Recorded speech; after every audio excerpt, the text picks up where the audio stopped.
मुंबईमध्ये संजय दिना पाटील यांनी पत्रकारांना शिवीगाळ दमदाटी केली, याचा आम्ही प्रथम सोलापूर श्रमिक पत्रकार संघ महाराष्ट्र राज्य पत्रकार संघाच्या वतीने तीव्र शब्दात निषेध करतो। आणि ही जी घटना आहे पत्रकारितेच्या स्वातंत्र्याला तडा देणारी घटना आहे।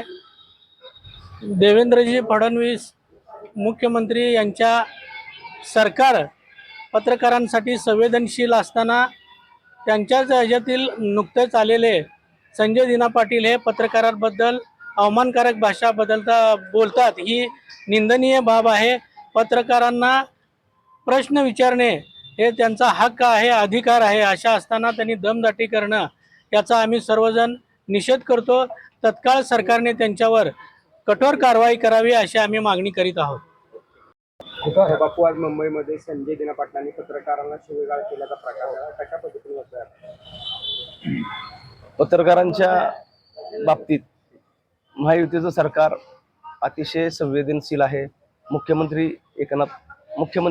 देवेंद्र फडणवीस साहेब, उपमुख्यमंत्री एकनाथ शिंदे, दुसऱ्या उपमुख्यमंत्री आदरणीय सुमित्राताई पवार हे तिन्ही नेते पत्रकारांचे विविध प्रश्न मांडून पत्रकारांनी मांडलेले विविध प्रश्न अतिशय तन्मयतेने ते सोडवताना दिसतात।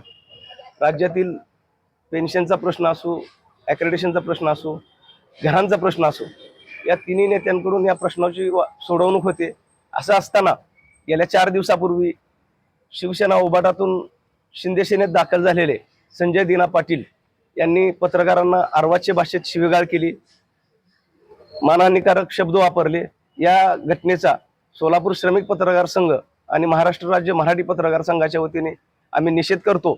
यापुढे अशा घटना होऊ नये यासाठी सरकारने अशा प्रवृत्तीच्या व्यक्तींवर वेळीच पायबंद घालावा अशी मागणी या निमित्ताने आम्ही करतो।